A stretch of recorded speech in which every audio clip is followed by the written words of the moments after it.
அன்பு நெஞ்சங்களுக்கு அன்பான வணக்கங்கள். இன்றைக்கு நிறைய நபர்கள் நம்மளுடைய யூடியூப் சேனல் சித்தா ஸ்காலர் சேனலோட கமெண்ட்ல சார் ஹாஸ்டல் ஃபெசிலிட்டி பத்தி சொல்லுங்க. நிஸ்ல ஹாஸ்டல் ஃபெசிலிட்டி உண்டா? மற்ற காலேஜில் ஹாஸ்டல் ஃபெசிலிட்டி உண்டான்னு கேட்குறீங்க. ஸோ பிஃபோர் தட் அந்த இன்ஃபர்மேஷன்ஸை கேட்கறதுக்கு முன்னாடி நம்ம சேனல் சித்தா ரிலேட்டடான நிறைய விஷயங்களை உங்களுக்கு ஷேர் பண்ணிட்டு இருக்கு. கண்டிப்பாக இந்த வாட்ஸ்அப் சேனலில் இந்த சேனலோட வாட்ஸ்அப் சேனல் இந்த வீடியோவோட டிஸ்கிரிப்ஷன்ஸில் இருக்குது. கண்டிப்பாக உள்ளே போயிட்டு அதை கண்டிப்பாக ஜாயின் பண்ணிக்கோங்க. நிறைய இன்ஃபர்மேஷன்ஸ் அண்ட் இமீடியட் டவுட்ஸ் எல்லாமே அதில் ஷேர் பண்ணிட்டு இருக்கோம். சரி, இந்த இன்ஃபர்மேஷன்ஸ் எல்லாமே உங்களுடைய நாலேஜுக்காக இது ஷேர் பண்ணப்படுகிறது. மேலும் அடிஷ்னல் இன்ஃபர்மேஷன்ஸுக்கு ஓன் ரிசர்ச் பண்ணி நிறைய இன்ஃபர்மேஷன்ஸை கேதர் பண்ணிக்கங்க. சரி, இப்போ பிஃபோர் தட் நம்ம ஒரு சில விஷயங்களை கண்டிப்பாக நம்ம பார்க்க வேண்டிய விஷயம் இருக்குது. ஸோ இதுக்கு முன்னாடி அதாவது எம்எஸ்ஆர் அப்படின்னு சொல்லிட்டு ஒரு விஷயத்த கண்டிப்பாக நம்ம தெரிஞ்சுக்கணும். எம்எஸ்ஆர் அப்படின்றது என்ன சார்னு கேட்டால், எம்எஸ்ஆர் அப்படின்றது minimum standard regulation for Siddha medical education. அதாவது நம்மளுடைய சித்தா மெடிக்கல் எஜுகேஷன் நடத்தணும் அப்படின்னா அதற்கு மினிமம் ஸ்டாண்டர்ட் எஜுகேஷன் ரெகுலேஷன் எப்படி இருக்கணும் அப்படின்றத கவர்மெண்ட் ஆஃப் இந்தியா வரையறுக்குது. சரியா? ஸோ இன்னைக்கு ஒரு கமெண்ட் ஒன்று பார்த்துருந்தேன், முட்டாளாட நீ வளவலன்னு பேசுகிற அப்படின்ட்டு. உண்மையிலேயே அந்த கமெண்ட்டை பார்த்தோம்னா ரொம்ப ரொம்ப சந்தோஷமாக இருந்துச்சு. அவருக்கு என்னன்னா, நான் இந்த மாதிரி விஷயங்கள் பேசுறது வளவலன்னு தெரிஞ்சிருக்கலாம்.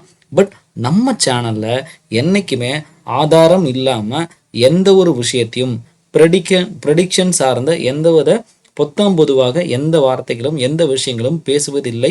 அதை இந்த சேனல் என்னைக்கும் பேசாத அப்படின்றத தெளிவாக சொல்லிக்கிறேன். ஸோ என்றைக்குமே ஆதாரத்தோட மட்டும்தான் நான் இந்த சேனலை ரன் பண்ணி பேசிகிட்டு இருக்கேன். ஸோ அந்த வகையில் 800 நபர்கள் என்னை ஃபாலோ பண்ணி ரொம்ப ரொம்ப அடுத்தடுத்த சப்போர்ட்ஸ் கொடுத்து கொண்டு போயிட்டு இருக்கிறீங்க. ரொம்ப ரொம்ப நன்றி. ஸோ அவங்களுக்கான அடுத்த ஆதாரம் கண்டிப்பாக இதெல்லாம் நீங்கள் ஜாயின் பண்ண போறீங்கன்னா கண்டிப்பாக இதெல்லாம் தெரிந்தே இருக்க வேண்டும். அப்போ தான் அட்மிஷன் டைமில் இந்த மாதிரியான விஷயங்களை எடுத்து நம்ம அங்கே பேசுகிறதுக்கு ஈஸியாக இருக்கும்.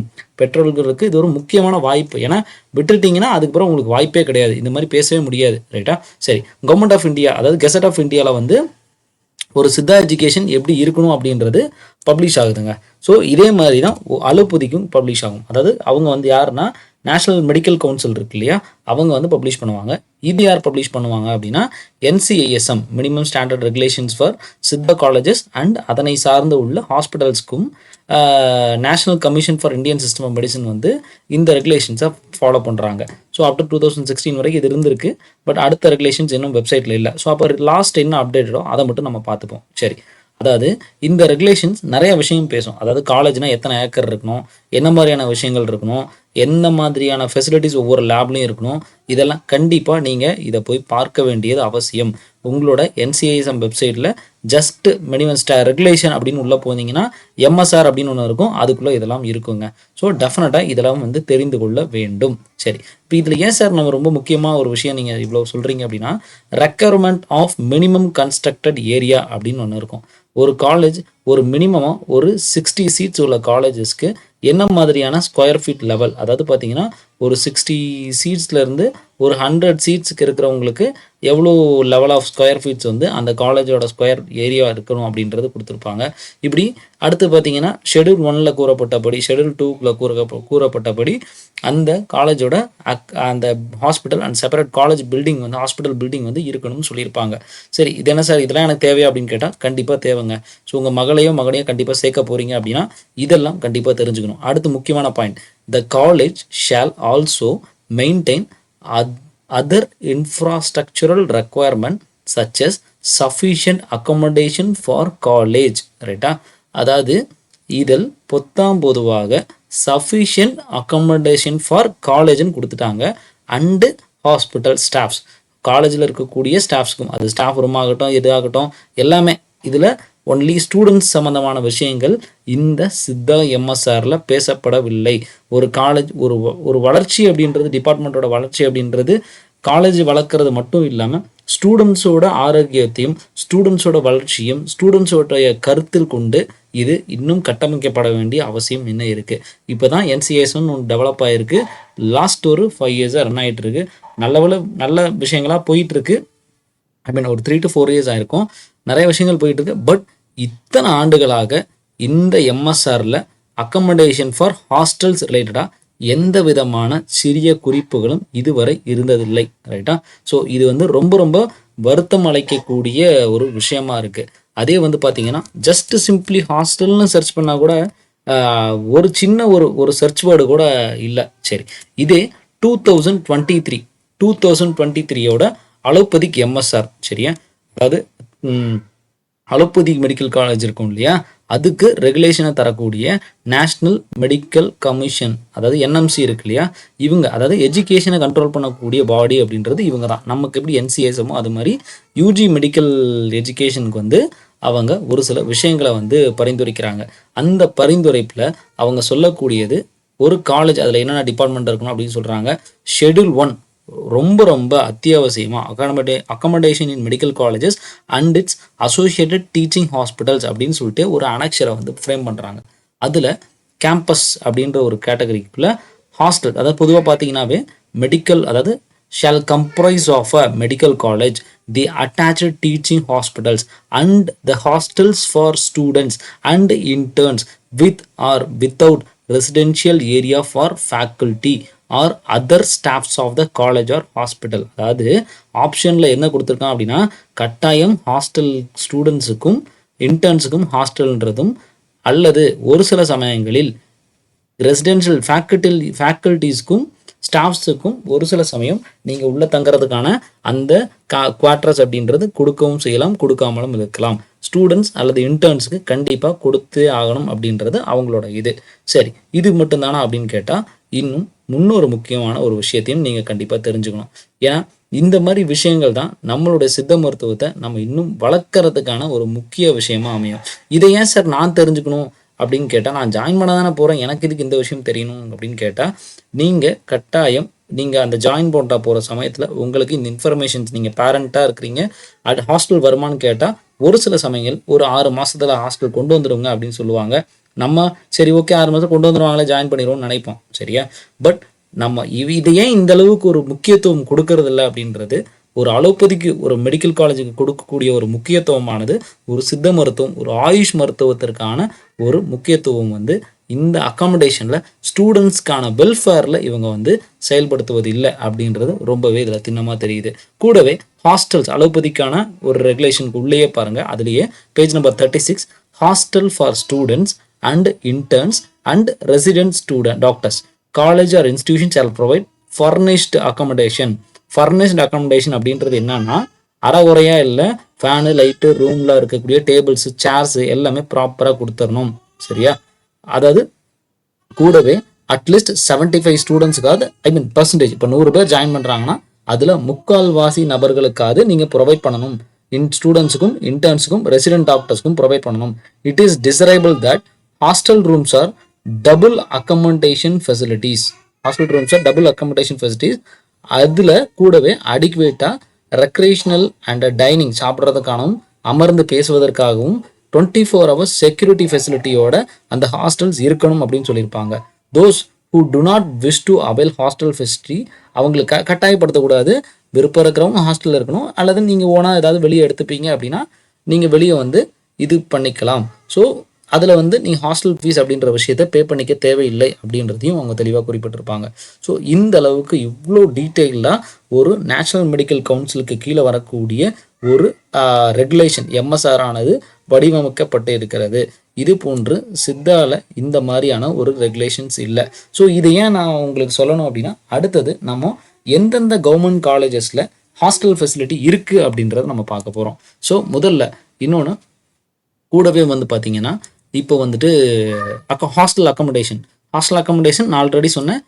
Government Siddha medical colleges and central government Siddha medical காலேஜில் ஹாஸ்டல் ஃபெசிலிட்டி அப்படின்றது அண்டர் கிராஜுவேட்டுக்கு ரொம்ப ரொம்ப ஒரு சோதனையான ஒரு விஷயம். கூடவே அவங்களுக்கு மேல் அண்ட் ஃபீமேலுக்கு செப்பரேட்டாக ஹாஸ்டல் ப்ரொவைட் பண்ணணும் அப்படின்னு அவங்க சொல்கிறாங்க. இதே ஹாஸ்டல் கெப்பாசிட்டி அப்படின்றதையும் நம்ம சாக்ரிஃபைஸ் பண்ண வேண்டியதாக இருக்குது. ஒரு ரூமில் 2 பேர் 3 பேருக்கு மேலே இருக்கக்கூடாதுன்னு சொல்லியிருக்கு. பட் ஒரு சில கட்டாய சூழ்நிலையில் அதையும் நம்ம பொறுத்து நம்ம ஸ்டூடெண்ட்ஸ்லாம் இருக்கிறாங்க, நான் அதையும் கேள்விப்பட்டிருக்கேன். அண்ட் அடிஷ்னல் ஃபெசிலிட்டிஸ், அதாவது நம்ம சொன்ன மாதிரி compound rooms, adequate recreational spaces வந்து இருக்கணும். செக்யூரிட்டி ஃபெசிலிட்டி கண்டிப்பாக கொடுத்துட்றாங்க, ஒரு சில இடங்கள் ப்ரொவைட் பண்ணுறது இல்லை. லொக்கேஷன் அண்ட் ஆக்சசபிலிட்டி, ஸோ ரொம்ப ஸ்டூடெண்ட்ஸ் வந்து பார்த்தீங்கன்னா, இப்போ எக்ஸாம்பிள் வித்தின் 2 kilometers உள்ளே இருக்கணும் 2 கேம்பஸும், ரொம்ப தூரம் தள்ளி ரொம்ப டிஸ்டன்ஸில் இருக்கக்கூடாது, சரியா. ஸோ இந்த விஷயத்துக்கு முன்னாடி national institute of Siddha first எடுத்துப்போமே. நேஷ்னல் இன்ஸ்டியூட் ஆஃப் சித்தாவில் பாய்ஸ்க்கு வந்து ஹாஸ்டல் இருக்கா, ஃபீமேலுக்கு ஹாஸ்டல் இருக்கா? அதாவது பொதுவாக பார்த்தீங்கன்னா இப்போ நீங்கள் ஜாயின் பண்ண போகிறீங்க அப்படின்னா இது 3வது பேட்ச். இந்த 3வது பேட்ச்சில் இது வரைக்கும் ஒரே ஒரு பேட்சுக்கு மட்டும்தான் ஹாஸ்டல் ஃபெசிலிட்டி மேலுக்கும் ஃபீமேலுக்கும் ப்ரொவைட் பண்ணியிருக்காங்க. அப்புறம் போன வருஷம் ஜாயின் பண்ண பர்சன்ஸ்க்கு இது வரைக்கும் ஹாஸ்டல் ஃபெசிலிட்டி தரப்படவில்லை. ரைட், இப்போ நீங்கள் ஜாயின் பண்ணுறீங்க, ஹாஸ்டல் ஃபெசிலிட்டி தரப்படுமா இல்லையா அப்படின்றத நீங்கள் தான் போய் ஜாயின் பண்ணுற சமயத்தில் எனக்கு நீங்கள் அப்டேட் பண்ண வேண்டியிருக்கும். ஏன்னா நீங்கள் ஜாயின் பண்ண பிறகு தராங்களா இல்லையான்னு நானே கேட்டு தெரிஞ்சுக்க வாய்ப்பு இருக்கும். பட் இதுதான் ரியாலிட்டி.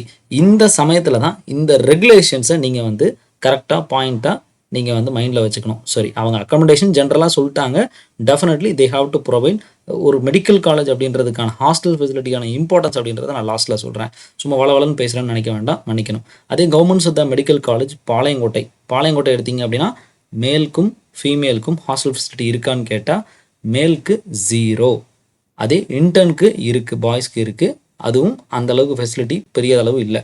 இதே வந்து பார்த்தீங்க அப்படின்னா ஃபீமேலுக்கு ஹாஸ்டல் ஃபெசிலிட்டி இருக்குது. ரைட், கவர்மெண்ட் காலேஜஸ் பொறுத்தவரை ஹாஸ்டல் ஃபெசிலிட்டி அப்படின்றது ரொம்ப சுமாராக தான் இருக்கும். ஒரு சிலவங்க கமெண்ட்டில் கேட்டிருந்தாங்க, ஸோ நல்லா இருக்குமா, ஹைஜீனிக்காக இருக்காதுன்னு சொன்னாங்க அப்படிலாம் கேட்டாங்க. ரைட்டா, ஸோ அதாவது பார்த்தீங்கன்னா கவர்மெண்ட் காலேஜில் ஹாஸ்டல் ஃபெசிலிட்டி அப்படின்றது ஹாஸ்டல்னாலே ரொம்ப சுத்தமாக நல்லா இருக்கணும். பட் நிறைய சமயத்தில் நம்ம சாக்ரிஃபைஸ் பண்ணி இருக்கிற மாதிரியான ஹாஸ்டல்ஸ் தான் இருக்கும்.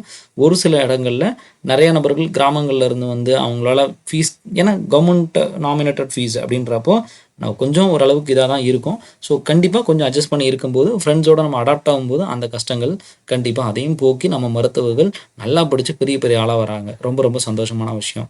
ஸோ அதனால் மேல் பொறுத்த வரைக்கும் பாளையங்கோட்டை சித்தா மெடிக்கல் காலேஜில் வெளியே ரூம் எடுத்து தான் தங்க வேண்டியிருக்கும். வெளியே ரூம் எடுக்கிறதுல அவ்வளோ ஸ்ட்ரகிள் வந்து இருக்கும். சரியா, சீனியர்ஸ் கூட அடாப்ட் ஆகி அந்த மாதிரிலாம் இருக்க வேண்டியிருக்கும். சரியா, அதன் பிறகு Chennai medical college, government Siddha medical college Arumbakkam கேம்பஸில் வந்து பார்த்தீங்கன்னா சித்தாக்கு பாய்ஸ்க்கும் செப்பரேட் ஹாஸ்டல் உண்டு, கேர்ள்ஸ்க்கும் செப்பரேட் ஹாஸ்டல் உண்டு அண்டர் கிராஜுவேட்டுக்கு. சரியா, ஸோ இப்போ இதில் வந்து பார்த்தீங்கன்னா நான் சொன்ன மாதிரி தான் சாக்ரிஃபைஸ் கண்டிப்பாக இருக்கும். ஹாஸ்டல் ஃபெசிலிட்டியில் அந்தளவுக்கு நீங்கள் சொல்கிற மாதிரி கிளீன்லினஸ் நீட்னஸ் வந்து ப்ரொவைட் பண்ணுறாங்க.